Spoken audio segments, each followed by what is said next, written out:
Tony. Hello, everyone. Welcome back to MEC English Podcast. I'm Tony, and today, I feel excited because we have a super helpful lesson for beginners. Hi, Tony. Hi, everyone. I'm Sara, and yes, today's episode is perfect for anyone who gets nervous when someone asks, "Can you introduce yourself?" Oh, yes, that question scares so many people. Even adults freeze when they hear it. Exactly. Some students tell me, "Teacher, I don't know what to say. My brain stops." I know that feeling. But today, we will make it simple, natural, and even fun. Absolutely. By the end of this podcast, everyone will be able to introduce themselves confidently. And the best part? You only need easy sentences, no difficult grammar. Yes. If you can say short, clear sentences, you can already make a great first impression. So, Sarah, let me ask you a question. Do you remember the first time someone asked you, "Tell me about yourself"? Oh yes, I was so nervous my hands were shaking. I only said, "My name is Sara," and, So today, we'll break down everything step by step. Name, where you're from, job, hobbies, all the simple parts. Right. We want our listeners to feel relaxed and ready the next time someone asks about them. So today, we'll break down everything step by step. Name, where you're from, job, hobbies, all the simple parts. And we'll give real examples that you can copy and practice. Yes, you can use these sentences at school, at work, in a club, or even when meeting new friends. Introducing yourself is the first step to communication and connection. Well said, Sarah. So everyone, stay with us. You're about to learn something truly useful.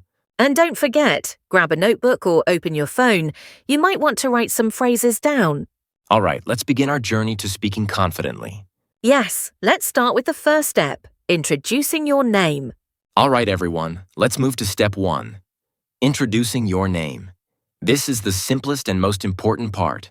Yes, your name is the very first thing people want to know. And good news, it's super easy to say. Exactly. The basic sentence is, my name is... And if you want to sound friendly or casual, you can add, "You can call me." For example, my name is Tony. You can call me Ton. Ha ha, that sounds cute. And I can say, "My name is Sara. You can call me Saw." See? Simple, natural, and friendly. Some beginners worry their name is hard to pronounce, but don't worry, just speak slowly and clearly. Yes, and you can even spell your name if someone asks, like Tony. That's a great tip. It helps people remember your name better. Another example.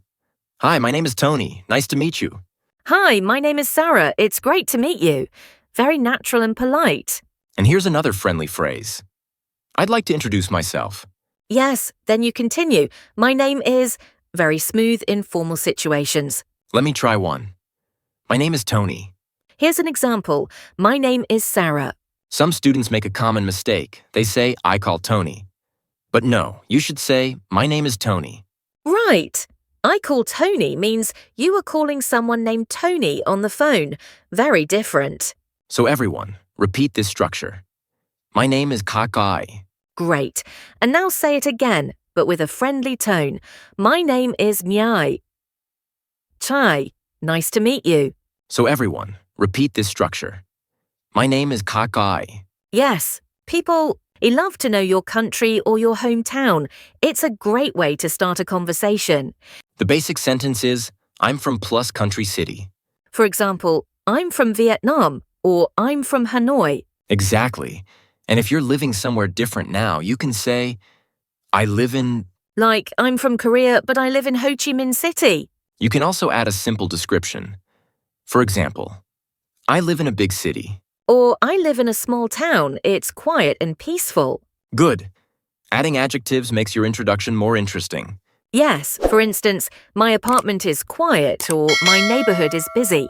Absolutely. 3 simple lines are enough. So easy. Here's an example. I'm from Japan. I live in Osaka. It's a busy city. Nice. Let me try one. I'm from Canada. I live in a small town. It's very quiet. Nice. Let me try one. I'm from Japan. I live in Osaka. It's a busy city. Yes, these are perfect models for beginners to copy. Another common phrase is, I grew up in... Another helpful phrase is, I grew up in... Yes, you can say, I grew up in Tokyo, or I grew up in Bangkok. Right, for example, I'm from France. I grew up in Paris. This phrase is useful when your hometown and current city are different. And if someone asks follow-up questions, you can answer easily. Is it a big city? You reply, yes, it's big, or no, it's small. Super simple. Right. Beginner learners don't need complicated sentences, just clarity.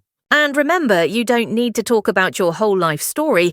Just 1 or 2 lines is enough. Yes, people only want basic information, not a geography lesson.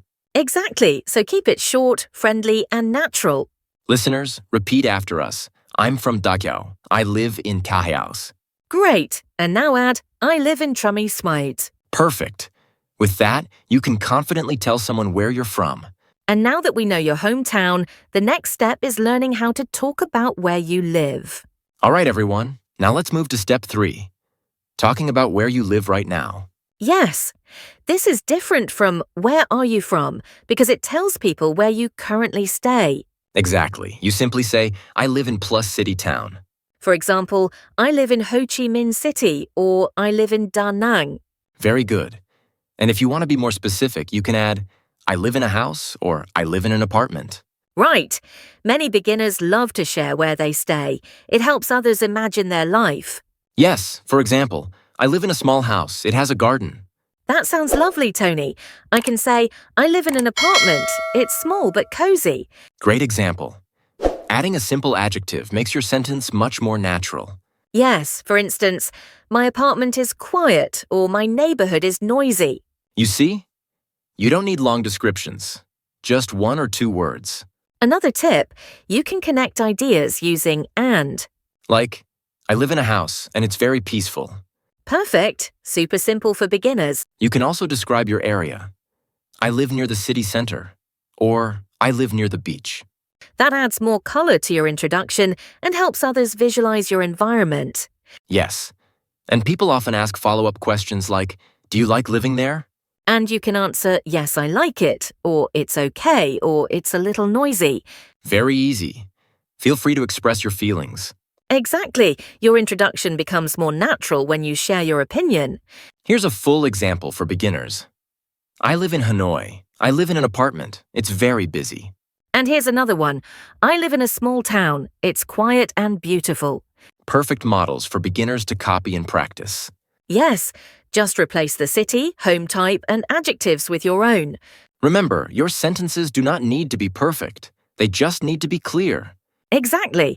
Pronunciation and confidence are more important than complex grammar. Yes, pronunciation and confidence are more important than complex grammar. Great. Now repeat after us. I live in Troy. Listeners, repeat after us. I live in Cuag. Once you can talk about where you live, you're ready to talk about your age. All right, everyone. Now let's move to the next step. Talking about your age. Yes, many beginners feel shy about this part, but don't worry, it's totally normal. Exactly. And the sentence is very simple. I am years old. For example, I am 25 years old. Or I am 30 years old. Easy, right? Super easy. And if you don't want to say your age exactly, that's okay too. Yes, you can just say, I am in my 20s. Or I am in my 30s. Yes, you can just say, I am in my 20s or I am in my 30s. Some students ask, do I need to say years old every time? Good question. You can also say simply, I'm 20. Right. Native speakers often skip years old in casual conversation. But for beginners, using the full sentence makes it clearer. Here's a tip. Speak slowly when saying numbers. Yes, many learners mispronounce 15 and 50 or 14 and 40. Good point. Practice your number pronunciation at home. Absolutely. Haha, yes, or I'm 35 years old but young at heart. That makes your introduction warm and friendly. Another tip. If your culture doesn't share age easily, you can skip this part. Yes, age is optional. You can introduce yourself without saying it. But in most English conversations, giving your age is totally normal. So let's give examples for our listeners. I'm 22 years old. Let's give examples for our listeners. I'm 28 years old. And here's a general one. I'm in my early 20s. Or simply, I'm 28. Sara, great. Now try the short version. I'm 40. Listeners, repeat after us. I am 40 years old. Amazing. Now let's move to the next topic. Great job. And now that you can talk about your age, let's move to your job or studies. Thank you for watching today's conversation. We will see each other in the next videos. Please subscribe to the channel and comment to follow. Goodbye and see you again. Bye-bye.